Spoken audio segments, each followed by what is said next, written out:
Dernier épisode, destin et choix. Prenez la carte numéro 70. L'étoile regarde le frère et la sœur se tomber dans les bras. Et surexcités, ils se racontent leurs aventures respectives. Lui parle de la guerre évitée, du tarot, qui s'exprime au-delà des cartes, à travers les tortues, du message qu'il a reçu, qui l'invite à retrouver sa sœur pour accomplir un destin qui attend depuis des siècles d'être accompli. Quant à elle, elle lui raconte les épreuves traversées avec le prince, la sortie de terre du rocher à côté duquel ils se tiennent, et il le contemple avec crainte et vénération.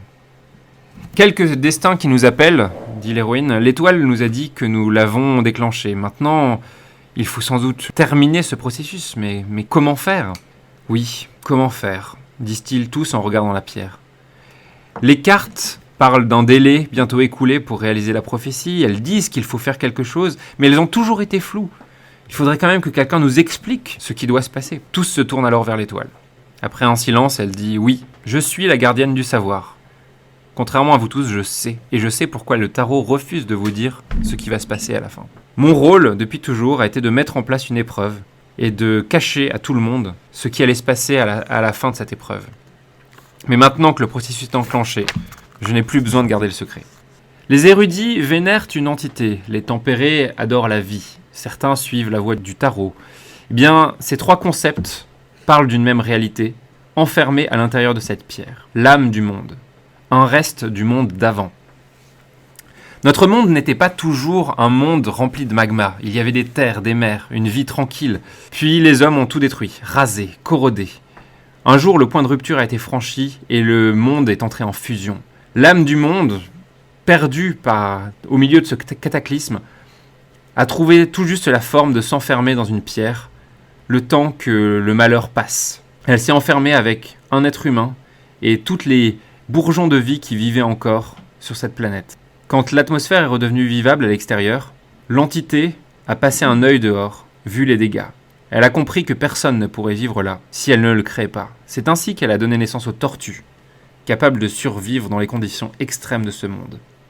Elle avait aussi gardé des êtres humains et elle les a mis sur le dos des tortues.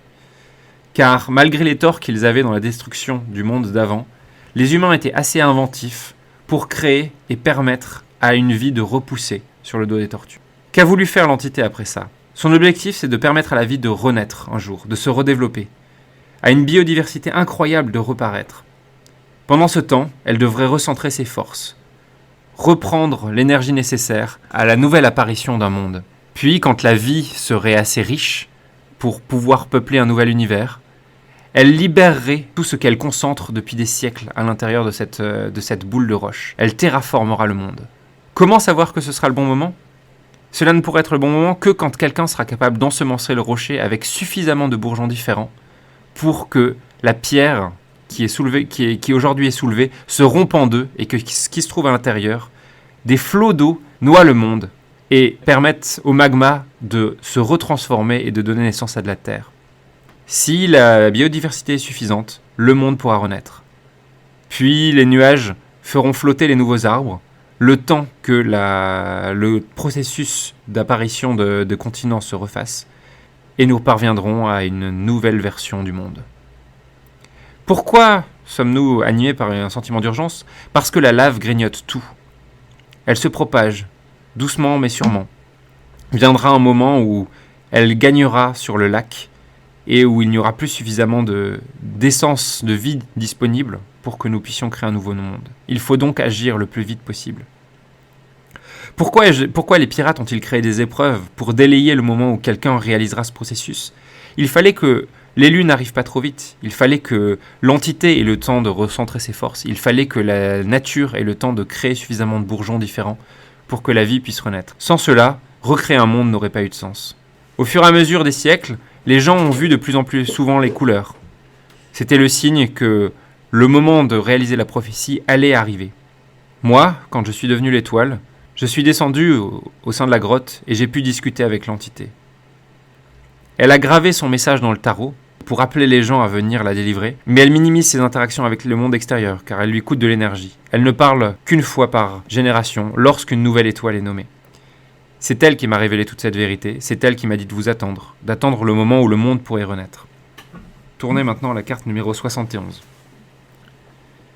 Pourquoi le processus a-t-il été bloqué aujourd'hui, demande la reine. Pourquoi ne sommes-nous pas parvenus au bout de cette révélation ? Parce que les graines qu'ont fait pousser l'héroïne et le prince ne sont pas encore assez diverses, explique l'étoile.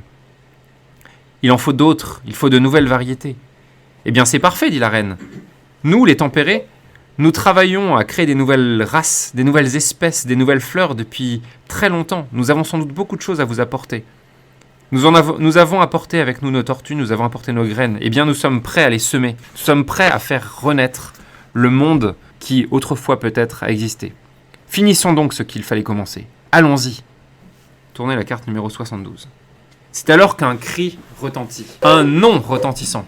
C'est le traceur qui s'exprime. Non, vous avez laissé l'étoile parler, vous avez écouté l'appel du destin, vous vous êtes tous amenés jusqu'à cet endroit-là pour aller ensemencer cette pierre qui en s'ouvrant créera un raz-de-marée dont le nouveau monde va pousser. Et vous voulez tous lui obéir, sans réfléchir aux conséquences.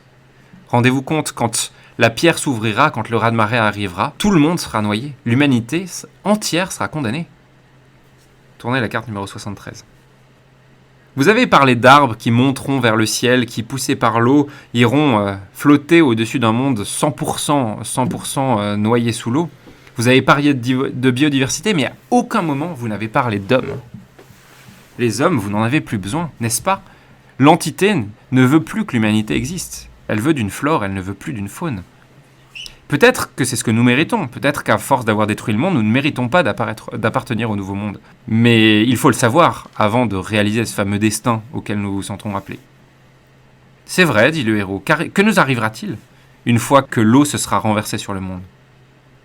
L'étoile met quelques instants à répondre. Puis elle dit « C'est vrai, il n'y aura pas de place pour l'humanité dans ce nouveau monde. Il y aura tout juste la place pour un couple qui pourra accompagner l'ascension des arbres vers le ciel. Ce couple sera nécessaire pour maintenir les arbres, les tailler, leur permettre de se développer sur leur sol fait de nuages. Le temps de la transition, le temps que les continents se reforment, puis ils feront descendre les arbres, les replanteront, et ce sera tout. Ce sera la fin de l'humanité. Ils auront la satisfaction de savoir qu'il y aura une vie après eux, mais ce ne sera pas une vie humaine. Même les pirates ne survivront pas. Lorsque l'explosion détruira la roche que vous avez devant vous, le souffle anéantira tous les nuages qui sont au-dessus de la terre et tous les pirates tomberont dans la lave. Ils mourront tous. Il n'y a de place que pour ce couple qui doit justement détruire l'humanité. Prenez la carte numéro 74. Tous nos héros sont donc confrontés à cette choix terrible. Ils peuvent vivre en égoïste, ne pas nourrir l'entité, ne pas l'ensemencer et la laisser dépérir dans son état transitoire actuel. Cela donnera un peu de temps aux humains, mais in fine, la lave gagnera, la vie mourra, et le monde sera absolument stérile. Ou alors, ils peuvent décider de donner un espoir à la vie, mais ce ne sera pas la vie humaine. Ils doivent se sacrifier. Le traceur dit non, il y a une troisième voie. Nous pouvons prévenir tout le monde. Nous pouvons envoyer des messages dans toutes les directions. Expliquer ce qui va se passer, qu'il y aura un énorme déluge, et que ce déluge forcera chacun à vivre dans des conditions extrêmes. Mais nous pouvons prévenir. Les gens s'attacheront à leurs tortues, flotteront avec elles et essaieront de s'adapter au nouveau monde. Dites à l'entité d'appeler tous les oiseaux du monde, qu'ils viennent ici, qu'on leur accroche des messages et qu'on les envoie dans toutes les directions pour que les gens sachent, se préparent, et que le déluge ne les tue pas tous. Pendant ce temps, nous déciderons qui montera sur les arbres et quel sera le couple d'élus qui ira dans le ciel. C'est alors que le prince prend la parole. Je pense qu'il y a un couple qui est tout désigné pour ça. C'est le héros et l'héroïne, le frère et la sœur. Eux seuls sont à même de réaliser ce destin. J'aurais voulu dire que l'héroïne devrait partir avec moi, car quelque chose est né entre nous qui vaut la peine d'être vécu. Mais je ne suis jamais dans la fusion totale que le frère et la sœur sont capables d'avoir. C'est cette fusion qui m'avait impressionné quand je les ai vus arriver au temple érudit. Je le sais, eux peuvent vivre en communion totale avec l'âme du monde. J'aime l'héroïne, et c'est pour ça que je dois la laisser partir. Pour que le monde puisse vivre, pour que le monde puisse s'éveiller à nouveau. Eux sont éveillés, eux connaissent le tarot, c'est à eux de partir. Après ce discours, tout le monde acquiesce. Le choix leur paraît évident. Il n'y a plus qu'une chose à faire. Déclencher la fin des temps. Prenez la carte numéro 75. Quand le message est passé, c'est le raz-de-marée, un phénomène incroyable, une ruée des eaux qui, libérée de cette énorme roche, va féconder la terre, noyer la lave, détruire chaque chose. Les tortues sont emportées, mais chacun étant prêt, les gens survivent. Prenez la carte numéro 76. C'est alors que les arbres qui étaient sur la roche de l'âme du monde, ces arbres-là montent vers les cieux, avec, à leur côté, le héros et l'héroïne, fusionnés à nouveau. L'entité fait corps avec le héros, lui fait voir chaque chose à travers les yeux du tarot, du destin. Il l'aide à cultiver les arbres, à faire en sorte que beaucoup de fruits y poussent, et le héros, dans la mesure de ce qu'il est possible, laisse tomber ses fruits vers la terre, pour que ceux qui vivent sur des tortues, qui naviguent sur les eaux, puissent avoir quelque nourriture. Prenez la carte numéro 77. Quant à l'héroïne, elle pleure d'avoir dû se séparer du prince. Et de temps en temps, elle se laisse glisser le long des racines des arbres pour arriver au niveau de l'eau et lui parler. Combien de temps, lui demande-t-elle, combien de temps avant la terraformation, combien de temps avant que, peut-être, nous puissions redescendre sur une surface vivable? Quand savons-nous? Ce ne sera peut-être pas pour notre génération. Peut-être ne pourrons-nous jamais nous aimer quelque part. Il ne faut pas m'attendre. Le prince lui dit « Je ne sais pas. Peut-être qu'il faudrait que j'aille ailleurs. Cultiver mes arbres sur mes petits pots que j'ai créés et qui suivent mon bateau.